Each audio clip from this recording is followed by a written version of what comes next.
اللہ الرحمن الرحیم الحمدللہ رب العالمین والعاقبۃ للمتقین والصلاة والسلام علی سید الانبیاء والمرسلین ورحمۃ للعالمین وراحۃ العاشقین ومراد المشتاقین سیدنا وسندنا ومولانا محمد المصطفیٰ صلی اللہ علیہ وآلہ واصحابہ اجمعین۔ نہایت ہی واجب الاحترام آل نبی اولاد علی، میرے لیے بہت ہی قابل احترام واجب التعظیم چراغ گولڑا شریف، میری مراد صاحبزادہ والا شان حضور قبلہ پیر سید جمال الدین گیلانی گولڑوی دامت برکاتہ مالیہ، سید ابرار حسین شاہ صاحب، معززین علماء کرام اور حاضرین محفل،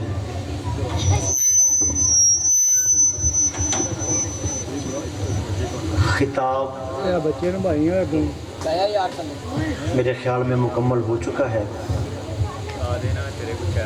صاحبزادہ صاحب کے حکم سے 2-4 منٹ کے لیے اپنی حاضری پیش کرنا چاہتا ہوں۔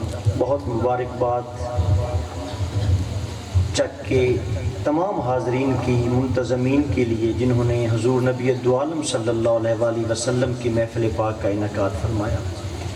یقیناً یہ خوشیوں کی گھڑیاں ہیں، اور جو حضور کے اپنے ہوتے ہیں، جن کو آقا توفیق بخشتے ہیں، وہی ان خوشیوں کو گھڑیوں کو مناتے ہیں۔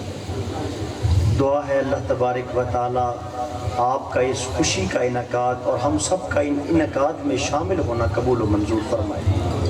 مختصر سے انداز میں ایک ہی بات کرنا چاہوں گا، اس کائنات کا مرکز، اس کائنات کا محور جس ذات کو کہتے ہیں، وہ نبی دو عالم فخر الانبیاء حضرت محمد مصطفیٰ احمد مجتبیٰ سرور کونین صلی اللہ علیہ وآلہ وسلم کی ذات پاک ہے۔ حضور نبی دو عالم صلی اللہ علیہ وآلہ وسلم کی ذات پاک وہ ذات پاک ہے جس کے وسیلے سے، جس کی نسبت سے ہم سب کی عزتیں، وقار اور احتشام قائم و دائم ہے۔ چاہے کوئی پیر ہے، کوئی فقیر ہے، کوئی غوث ہے، کوئی قطب ہے، ابدال ہے، کلندر ہے، مسجد کا امام ہے، عالم ہے، مفتی ہے، محدث ہے، مفکر ہے، اگر کسی کو کوئی خیرات ملی ہے، چاہے وہ علم کی، چاہے فہم کی، چاہے ادراک کی، چاہے عرفان کی، چاہے معرفت کی، چاہے اسرار کی، تو وہ چوکھٹ صرف اور صرف آمنہ کے لال اور نبیوں کے سلطان اور فخر الانبیاء حضرت محمد مصطفیٰ صلی اللہ علیہ وآلہ وسلم کی۔ چھوٹا سا پیغام بس یہ دینا چاہتا ہوں، حضور کی محبت میں کبھی کمپرومائز مت کیجیے گا۔ حضور کی محبت وہ محبت ہے جو دلیلوں سے نہیں مانی جاتی، جو دلیلوں سے ادا نہیں کی جاتی۔ حضور کی محبت وہ محبت ہے کہ سب دلیلیں اس کی محتاج ہیں۔ لوگ پوچھتے ہیں، لوگ کہتے ہیں، یہ تم جو خوشیاں منا رہے ہو یہ کہاں لکھا ہے، دلیل بتاؤ، ثبوت بتاؤ۔ میرے بھائیو، یہ وہ ہستی ہے جو ثبوتوں اور دلیلوں کی محتاج نہیں ہے۔ واحد حضور صلی اللہ علیہ وآلہ وسلم کی وہ ذات پاک ہے جو کسی دلیل کی محتاج نہیں ہے، جو کسی ثبوت کی محتاج نہیں ہے۔ ایک بندے نے کہا، قرآن سے بتائیں کہ حضور کی شان کیا ہے، قرآن سے بتائیں کہ حضور کی شان کیا ہے۔ تم اتنا حضور کو مان رہے ہو، اتنا حضور کے نام پر خوشیاں منا رہے ہو، تمہارے اتنے حضور پر درود و سلام پڑھ رہے ہو، یہ قرآن میں لکھا کہاں ہے؟ میں نے کہا، بھائی ایک سوال میں کرتا ہوں، اگر پھر تجھے جواب مل جائے تو بات کرنا۔ میں نے کہا، تو اگر مجھ سے یہ پوچھتا ہے کہ قرآن میں سے حضور کا ثبوت دکھاؤ، حضور کو نکال کر مجھے قرآن دکھا۔ نعرہ تکبیر، نعرہ رسالت، نعرہ حیدری۔ حضور کو نکال کر قرآن بتا۔ حضور نہ ہو قرآن کہاں ہے؟ حضور نہ ہو قرآن کا ثبوت کہاں ہے؟ حضور صلی اللہ علیہ وآلہ وسلم کی ذات پاک نہ ہو، قرآن مجید کی الف بے الحمد سے لے کر والناس کی سین تک اگر قرآن کسی ذات کی وجہ سے قائم ہے وہ محمد مصطفیٰ صلی اللہ علیہ وآلہ وسلم کی ذات پاک ہے۔ نو ڈاؤٹ کلام خدا کا ہے، لیکن اس نے جب بھی نازل کیا ہے زبان محمد مصطفیٰ صلی اللہ علیہ وآلہ وسلم پر نازل کیا۔ جو چیز نکلی ہی حضور سے ہے، جو چیز اس ذات کے اندر سے باہر آئی ہے، اس چیز سے کیا بتاؤں کہ حضور کیا ہے؟ وہ تو خود حضور سے آئی ہے۔ تو حضور کی جو ذات ہے وہ کسی شے کی محتاج نہیں۔ قرآن مجید میں اللہ تبارک و تعالیٰ نے فرمایا اے محبوب ہم نے آپ کو یہ قرآن عربی میں دیا تاکہ تم سمجھ سکو، انا انزلناہ قرآنا عربیا لعلکم تعقلون، قرآن ہم نے عربی میں اتارا تاکہ تم سمجھ سکو۔ یا اللہ ہم تو عربی نہیں سمجھ سکتے، یا تو یہ کہہ دے قرآن صرف عرب والوں کے لیے تھا۔ آج ہم عربی کو نہیں سمجھ سکتے۔ یہ 73 5 آر کا جو چک ہے یہاں پر ہم بیٹھے ہوئے ہیں، ہم 70 5 آر، یا ہم عربی کو نہیں سمجھ سکتے، ہر بندہ عربی کو نہیں سمجھ سکتا۔ یا اللہ تو فرماتا ہے قرآن عربی میں اتارا تاکہ ہم عربی کو سمجھ سکیں۔ یہ تو سمجھانا کیا چاہتا ہے؟ اللہ فرماتا ہے بات عربی کی نہیں ہے، سمجھانا یہ چاہتا ہوں کہ جس زبان پر تمہارا محمد بولتا ہے صلی اللہ علیہ وآلہ وسلم، خدا کا کلام بھی آتا ہے تو اسی زبان میں آتا ہے، خدا کا قرآن بھی آتا ہے تو اسی زبان میں آتا ہے۔ انا انزلناہ قرآنا عربیا، خدا کا کلام تھا جس زبان میں مرضی نازل ہو جاتا، لیکن خدا نے فرمایا کلام میرا ہے، لیکن جب بھی سنو گے اس زبان میں سنو گے جو تمہارے محمد مصطفیٰ کی زبان ہے۔ تو نقش حسن خدا محمد ہیں صلی اللہ علیہ وسلم، جلوہ کبریا محمد ہیں، حسن کی ابتدا محمد ہیں، عشق کی انتہا محمد ہیں صلی اللہ علیہ وآلہ وسلم۔ عقل حیران خرد عاجز، کوئی کیا سمجھے کہ کیا محمد ہے، کوئی کیا سمجھے کہ کیا۔ حضور کی محبت پہ کبھی کمپرومائز مت کر، حضور نہ ہوتے نماز نہ ہوتی۔ یہ ہماری نمازیں اس ہستی کے دم سے قائم، ہمارے روزے عبادات ہماری مساجد اس ہستی کے دم سے قائم۔ خدا کی قسم، خدا کی قسم اٹھا کر بات کر رہا ہوں، اللہ ایک ہے۔ اللہ کیا کبھی کسی نے دیکھا ہے کہ وہ ایک ہے؟ میرے آخری جملے حضور کی شان کے حوالے سے، کیا کبھی کسی نے دیکھا ہے کہ خدا ایک ہے؟ کوئی ایک بندہ مجھے اہل معرفت کے ساتھ، معذرت کے ساتھ، کیونکہ عارفوں کی نگاہ اور ہوتی ہے، وہ نگاہ وہ ہوتی ہے جو خدا کو صرف مانتے ہی نہیں بلکہ خدا کو جانتے بھی ہیں۔ وہ معرفت کی بات میں نہیں کر رہا، میں ایک شریعت کی بات کر رہا ہوں۔ وہ حضرت جو تھے احمد بن حنبل، حنبلی مسلک کے پیشوا ہیں، تو آپ جب بھی گزرتے تھے نا تو ایک فقیر بیٹھا ہوتا تھا حضرت بشر حافی، آپ ان کا احترام کرتے تھے۔ لوگوں نے کہا حضور آپ فقہ کے امام ہیں، آپ، یہ بات میں کر رہا ہوں بالخصوص صاحبزادہ صاحب کے لیے، کیونکہ یہ اس سرزمین کے چراغ ہیں جنہوں نے معرفت کا سمندر کائنات کو عطا کیا، جنہوں نے عرفان کا سمندر عطا کیا۔ یہ آپ کے سامنے شاید کسی پردے میں رہ کر بات کرتے ہوں، لیکن میں نے ضروری سمجھا ہے کہ ان کی معرفت کے راز کو تھوڑا سا آپ کے سامنے میں بیان کر دوں۔ حضرت بشر حافی کا احترام حضرت امام احمد بن حنبل کر رہے ہیں۔ لوگوں نے کہا حضور آپ تو فقہ کے امام ہیں، آپ تو اتنی شریعت کے امام ہیں، ہزاروں لوگ آپ کو دیکھنے کو ترستے ہیں، آپ کا خطبہ سننے کو ترستے ہیں، اور ایک فقیر جو ایک کنارے پر بیٹھا ہوتا ہے سڑک کے، آپ اپنی سواری سے اتر کر اس فقیر کا احترام کرتے ہیں۔ حضرت امام احمد بن حنبل کی آنکھوں میں آنسو آ گئے۔ آپ نے فرمایا لوگوں میں اس لیے اس فقیر کا احترام کرتا ہوں کہ میں احمد بن حنبل جس خدا کو مانتا ہوں، یہ فقیر بشر حافی اس خدا کو جانتا ہے۔ میں ماننے والا ہوں، یہ جاننے والا ہے۔ ماننے والا اور ہوتا ہے، جاننے والا اور ہوتا ہے۔ اللہ ایک ہے، یہ اس کو ماننا ہے، یہ اس کو آپ بھی مان رہے ہیں، میں بھی مان رہا ہوں۔ ایک کیسے ہے، کس طرح کا وہ ایک ہے، کیا اس طرح کا وہ نعوذ باللہ ایک ہے؟ کیا ONE1 والا ایک ہے؟ کیا وہ واحد والا واو الف ہا دال والا ایک ہے؟ وہ کیا ایک ہے؟ کیا وہ گنتی والا ایک ہے؟ نہیں، یہاں پر ہماری عقلیں بند ہو جاتی ہیں. اس سے آگے ایک فقیر کی دنیا شروع ہوتی ہے، جاننے کے لیے کہ وہ ایک کیسے ہے. لہٰذا مان ہم سب رہے ہیں، لیکن جاننے والا کوئی کوئی ہوتا ہے. اگر خدا کو ماننے کے ساتھ جاننے کی بھی ضرورت ہونا تو اس کے لیے کسی فقیر کی بارگاہ میں جانا پڑتا ہے، اور اسی لیے سے اہل اللہ کے آستانے آج بھی روشن ہے.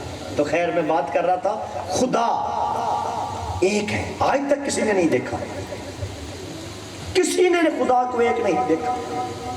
کوئی بندہ کہہ دے میں نے جان سے دیکھا وہ ایک ہے، نہیں کہہ سکتا. لیکن آپ بھی اور میں بھی سب کہتے ہیں تو ایک ہے، تو ایک ہے، تو ایک ہے. مسجد میں اذان دینے لگتے ہیں، اشہد اللہ الہ الا اللہ، میں گواہی دیتا ہوں کہ اللہ ایک ہے، گواہی دیتا ہوں کہ اللہ. میں یہاں پر آیا ہوں، حضور یہاں پر تشریف لائے ہیں، ہم آئے ہیں. کوئی بندہ کل پوچھے یار محفل میں پیر صاحب آئے تھے؟ ہر کوئی نہیں کہہ سکتا کہ آئے تھے. جو بیٹھے ہیں دیکھ رہے ہیں وہ کہیں گے ہم گواہ ہیں جی وہ آئے تھے. کون گواہ ہوتا ہے؟ جو موقع پر موجود ہوتا ہے. موقع پر جو موجود نہ ہو تو وہ گواہی نہیں دے سکتا. آج کوئی پوچھنے والا نہیں ہے کہ مسجد میں وضو کر کر جس مرضی مسلک کا بندہ ہو کھڑا ہو کر کہتا ہے یا اللہ میں گواہی دیتا ہوں کہ تو ایک ہے، میں گواہی دیتا ہوں کہ تو ایک ہے. کوئی غیر مسلم کندھے پہ ہاتھ رکھے اور کہے گواہ وہ ہوتا ہے جس نے کسی کو دیکھا ہو، تو کیسے گواہی دے سکتا ہے کہ وہ ایک ہے؟ ہمارے پاس ایک ہی جواب ہوگا، دیکھا کوئی نہیں ہے، دیکھا کوئی نہیں ہے. گواہ کیسے بن گئے؟ کہیں گے 1400 سال پہلے، 1400 سال پہلے آمنہ کے لال نے کہہ دیا تھا خدا ایک ہے. آمنہ کے لال نے کہہ دیا تھا خدا. نہ آج تک کوئی خدا کو ملا، نہ کسی نے بات کی، نہ آج تک کوئی خدا سے گفتگو کر سکا، نہ آج تک کسی نے خدا کو آنکھ سے ایک دیکھا. مجھ اور آپ سب کہتے ہیں تو ایک ہے، تو ایک ہے. اور جس کے کہنے پر بن دیکھے خدا کو ہم ایک ماننے بیٹھے ہوئے ہیں نا، اس ہستی کو سٹیج پر کھڑے ہو کر تولنا نہیں چاہیے. جس کا نام لے کر ہمارے ناموں کے ساتھ مفتی لگ جائے، ہمارے ناموں کے ساتھ عالم لگ جائے، استاذ العلماء لگ جائے، پیر طریقت لگ جائے، فقر کا بادشاہ لگ جائے، غوث کتب اور ابدال لگ جائے، اور جس کا نام لینے سے ہمارے ناموں کو عزتیں مل جائے نا، سٹیج پر بیٹھ کر اسی نام کو بندے کو تولنا نہیں چاہیے. حضور وہ واحد ذات ہے جہاں سے میں نے گفتگو کا آغاز کیا اور اسی جملے پر اختتام کرنا چاہتا ہوں. حضور صلی اللہ علیہ وسلم کی وہ واحد ذات ہے جس کو ماننے کے لیے کسی دلیل کی ضرورت نہیں ہے، جس سے محبت کا اظہار کرنے کے لیے کسی دلیل کی ضرورت نہیں ہے، جس سے محبت کی جملے ادا کرنے کے لیے کسی ثبوت کی ضرورت نہیں ہے. میرے نوجوان بھائی بیٹھے ہیں، میرے بزرگ بیٹھے ہیں، خدا را حضور کو مانو اور ڈٹ کے مانو، نبی کو مانو ڈٹ کے مانو. کوئی بندہ تم سے سوال کر دے کہ یہ بتاؤ کہ یہ شان لکھی کہاں ہے، لکھنے میں وقت ضائع مت کرنا، دیکھنے میں وقت ضائع مت کرنا، ایک ہی جواب دے دینا. اور جس دلیل کی تو بات کرتا ہے یہ آج کی رات نہ ہوتی تو دلیل آتی کہاں سے؟ دلیل نکلے گی بخاری سے، دلیل نکلے گی ترمذی سے، دلیل نکلے گی مسلم سے، دلیل نکلے گی قرآن سے. یہ 12 ربیع الاول کی رات نہ آتی، نہ محمد آتے نہ قرآن آتا، نہ محمد آتے نہ حدیث آتی. محمد آئے تو قرآن ملا، محمد آئے تو حدیث ملی، محمد صلی اللہ علیہ وآلہ وسلم آئے تو اللہ تبارک و تعالیٰ کا دین ہمیں میسر ہے. حضور پیر نصیر الدین نصیر شاہ صاحب نے کیا خوب فرمایا ہے، نور و بشر حاضر و ناظر کو چھوڑ، غیب کو چھوڑ، شکر کر وہ تیرے عیبوں کو چھپائے ہوئے ہیں. یہ نہ کہے کہ وہ حاضر ہے کہ نہیں، شکر کر کے وہ تیرے عیبوں کو. ایک بندہ پوچھتا ہے جی وہ حاضر ہیں ہی نہیں جی، تم کیسے مانتے ہو؟ قرآن میں خدا فرماتا ہے وَمَا كَانَ اللَّهُ لِيُعَذِّبَهُمْ وَأَنْتَ، اے محبوب ان مکے والوں چاہے بت پرست ہیں، یہ مکے والے چاہے مجھے نہیں مانتے، یہ مکے والے چاہے تجھے بھی نہ مانے، میں پھر بھی ان پر عذاب نہیں دوں گا. یا اللہ کیوں؟ اے میرے محبوب تو جو ان میں ہے، تو جو ان ان میں چاہے نہیں مانتے پھر بھی عذاب نہیں دیتا. کیوں؟ تو جو ان میں ہے. حضور سے پہلے امتیں چھوٹا چھوٹا گناہ کرتی تھی, صبح دروازے پر لکھا جاتا تھا فلاں زانی ہے, فلاں راہب ہے, فلاں زاہد ہے, فلاں جبار ہے, فلاں نے کار کیا, فلاں چور ہے, ڈاکو ہے. ایک قوم ہفتے والے دن حکم ہوا کہ مچھلی نہیں پکڑنی. کتنا بڑا کام ہے مچھلی پکڑ لی یا پکڑنے کا اسباب کر لیا. صبح اٹھے شکلیں بگاڑ دی گئی. سوچو کون سا گناہ ہے جو ہم میں نہیں ہے, کون سا عیب ہے جو ہمارے معاشرے میں نہیں ہے. کیا مچھلیاں پکڑنے والا عیب اتنا بڑا تھا کہ ان کی شکلیں بگاڑ دی گئی؟ آج ہم میں کون سا گناہ نہیں ہے, کون سا گناہ نہیں ہے؟ اگر دیکھنا ہو کہ حضور ہم میں ہے کہ نہیں ہے, کوئی دلیل مانگے کہ حضور تم میں ہے کہ نہیں ہے. تم رات میلاد منا رہے تھے, تم کہہ رہے تھے حضور حاضر ہے, حضور حاضر ہے, ہمیں بتاؤ حاضر کیسے ہے؟ ایک ہی جواب دینا, کتابیں نہ کھنگالنا, کہنا رات کو سو صبح اٹھو, اگر تمہارے چہرے سلامت ہو سمجھنا حضور تم میں ہے, حضور تم میں ہیں. یا رسول اللہ, یا علی, کتب کے اوراق کھنگالنے کی ضرورت نہیں ہے کہ دلیل کہاں سے لاؤ کہ حضور ہم میں ہے کہ نہیں ہے. دلیلوں پر وقت ضائع مت کرنا, صرف اپنے چہروں کو دیکھ لینا. رات کے گناہ کرنے کے بعد اگر صبح تمہارے چہرے بگڑے ہوئے نہ ہو, سمجھ جانا ہمارا کمال نہیں ہے, ہم میں کوئی ہے, ہم میں کوئی ہے, ہم میں کوئی ہے جس کی وجہ سے ہمارے چہرے سلامت ہیں. اور جس دن چہرے بگڑ جائے نا, تب کسی سے دلیل مانگنا کہ یار بتاؤ حضور ہیں کہ نہیں ہے. کیونکہ قرآن کہتا ہے وَمَا كَانَ اللَّهُ لِيُعَذِّبَهُمْ وَأَنْتَ فِيهِمْ, جب تک محبوب تو ان میں ہے سوال ہی پیدا نہیں ہوتا. جتنے گنہگار ہو جائیں, جتنے بت پرست ہو جائیں, جتنے منکر ہو جائیں, میں اللہ ان کو عذاب دوں, میں ان کے گناہوں کو دیکھوں یا تیرے ہونے کو دیکھوں. تو میرے بھائیوں, خدارہ حضور کو ماننے کے لیے دلیل کی ضرورت نہیں ہے. کھول کر الحمد سے ہم نے جو قرآن دیکھا, تاب والناس محمد کا ثنا خواں دیکھا, تاب والناس محمد کا ثنا خواں دیکھا. گم ہے جو تیری آنکھ کا, یہ میں بالخصوص آپ کی نظر آخری شیئر کر رہا ہوں. گم ہے جو تیری آنکھ کا وہ منظر تلاش کر, باہر جو کھو گیا ہے اسے اندر تلاش کر. کیونکہ وقت کو مد نظر رکھتے ہوئے میں معرفت پہ زیادہ گفتگو نہیں کر سکا, یہی جملے میری معرفت کے پورے گفتگو کا نچوڑ ہوں گے. گم ہے جو تیری آنکھ کا وہ منظر تلاش کر, باہر جو کھو گیا ہے اسے اندر تلاش کر, باہر جو کھو گیا ہے اسے اندر تلاش کر. جو تجھ کو تیری ذات سے باہر نکال دے دشت جنوں میں ایسا کلندر تلاش کر. جو تجھ کو تیری ذات سے باہر نکال دے دشت جنوں میں ایسا کلندر تلاش کر. میں پھر مبارکباد پیش کرتا ہوں 77 فائیوار کے خوبصورت اس شاکان مصطفیٰ صلی اللہ علیہ وآلہ وسلم کو, کمیٹی کو, بانیان محفل کو, جنہوں نے حضور کی محبت میں اتنی خوبصورت محفل کا انعقاد کیا, اتنی پیاری محفل کا انعقاد کیا. اور آپ خوش نصیب لوگ ہیں جن کے ارد گرد ایسے لوگ بستے ہیں جو حضور کے نام پر آپ کی گلیوں کو آج بھی سجا رہے ہیں. یہ قسمت کی باتیں ہیں. 4 مہمان گھر میں آ جائیں نا, کھانا پکانا ہو تو انسان کو 10 دفعہ سوچنا پڑتا ہے مہمان آ گئے کیا کروں. ان لوگوں کا دماغ خراب نہیں ہے کہ حضور کے نام پر دیگیں پکا کر لوگوں کو تقسیم ہو گئی.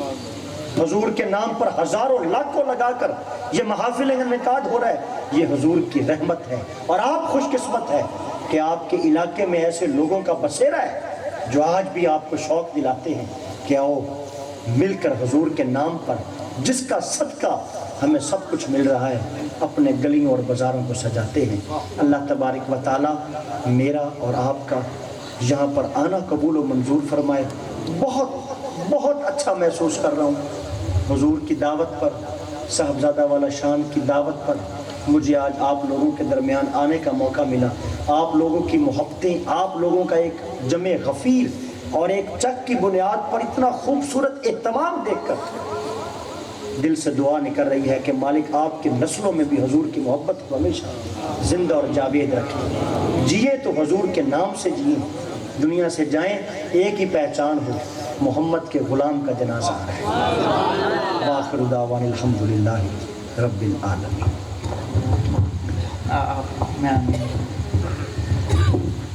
اللہم صلی علی سیدنا و مولانا محمد و علی آل سیدنا و مولانا محمد و بارک وسلم وصلی علیہ۔ اے میرے مالک کریم، اے خالق کائنات، اے پروردگار عالم، ہماری آج کی اس محفل کو شرف قبولیت عطا فرما، جس اہتمام، ذوق، شوق، محبت، عجز، انکساری اور تیرے محبوب اور محبوب کی آل کی محبت میں اس محفل کا انعقاد کیا گیا، اے مالک کریم اس ذوق اور شوق کو شرف قبولیت عطا فرما۔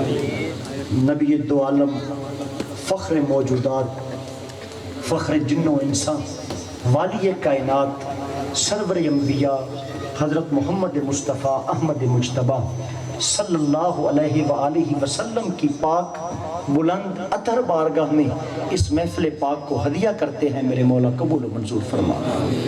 ہمارے محبوب کا صدقہ، حضور کے چار یار، حضور کے امامین، حضور کے معصومین، حضور کی اہل بیت اطہار، حضور کے پنجتن پاک سرکار، میرے آقا کے من جملہ تمام صحابہ اکرام رضوان اللہ علیہ اجمعین، تمام اولیاء اکرام، اکابرین سلاسل، قادریہ، چشتیہ، نقش بندیہ، سہر وردیہ، تمام مسلمانان اسلام، مرد اور عورت جو اس جہان سے چلے گئے، تمام کی ارواح کو احسال کرتے ہیں، قبول و منظور فرما۔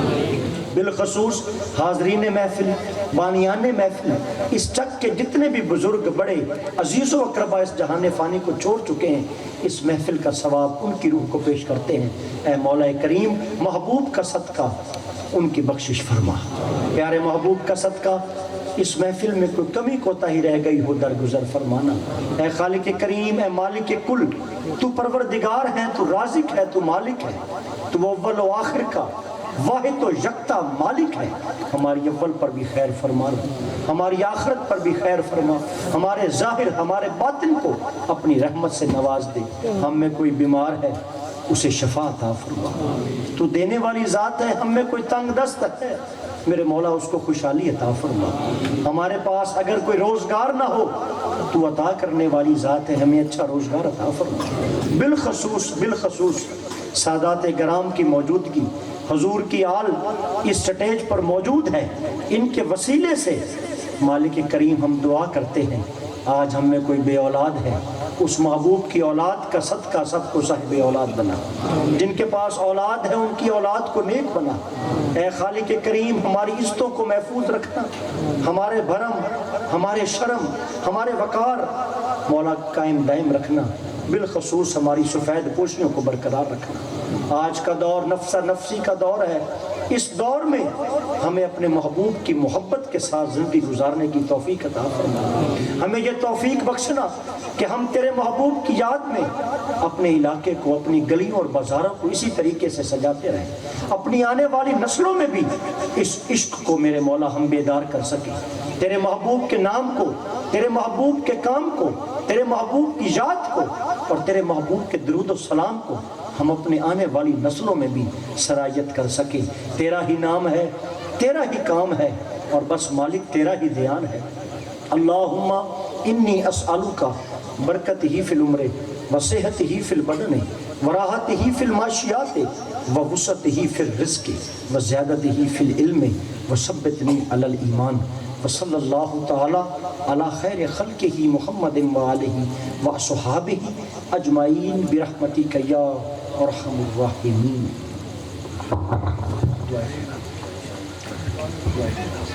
سیدہ مہربانہ مدینے دیا، معاف کر دے جو ساتوں خطا ہو گئی، بخش جاون گیا بابرے سب دے سب تیری رحمت دی ایک جے نکاح ہو گئی۔ وصلی اللہ تعالی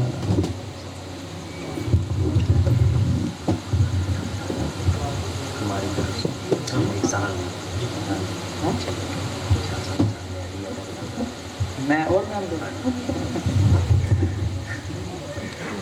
بسم اللہ الرحمن الرحیم۔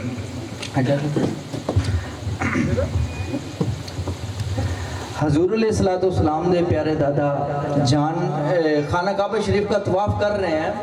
طواف کرتے کرتے آپ کی اچانک نظر اٹھی نا تو کیا دیکھتے ہیں جو کعبہ شریف ہے نا جدھر مقام ابراہیم ہے ادھر سجدہ گو ہو رہا ہے. جب سجدہ گو ہو رہا ہے نا تو جناب عبد المطلب فرماتے ہیں کہ میں گھبرا جاتا ہوں کہ آج کعبے کو کیا ہوا ہے. تو چند ساتوں کے بعد آواز آئی عبد المطلب گھبرا نہیں، پریشان نہ ہو.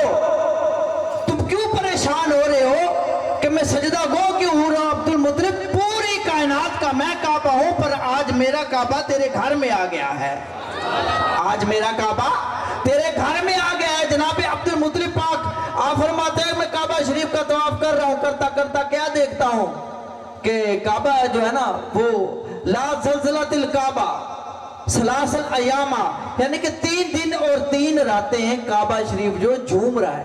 کیوں جھوم رہا ہے؟ کیونکہ حضور علیہ السلام کے بارے میں حضرت امام احمد رضا نے فرمایا نا حاجیو آؤ شہنشاہ کا روزہ دیکھیں. کعبہ تو دیکھ چکے اب کعبہ دیکھیں. کعبہ تو دیکھ چکے اب کعبے کا بھی کعبہ دیکھے.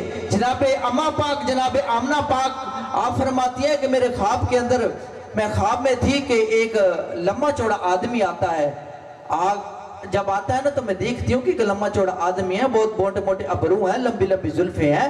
میں کہتی ہوں من انتا، کہ کون ہے تو؟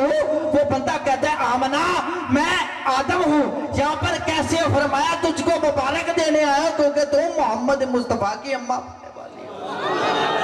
مصطفیٰ کی اماں بننے والے ہو. حضور علیہ السلام کی اماں پاک فرماتی ہیں کہ میں پہلے بھی کنویں پہ پانی لینے جاتی تھی پر جب محمد مصطفیٰ کی جو امانت ہے نا میرے شک میں اتھر کے اندر آئی تو میں کیا دیکھتی ہوں کہ پہلے بھی میں کنویں پہ پانی لینے جاتی تھی. اس دن جب میں کنویں پہ پانی لینے جائی نا تو پہلے کیا کرتی تھی کہ بوکا ڈالتی تھی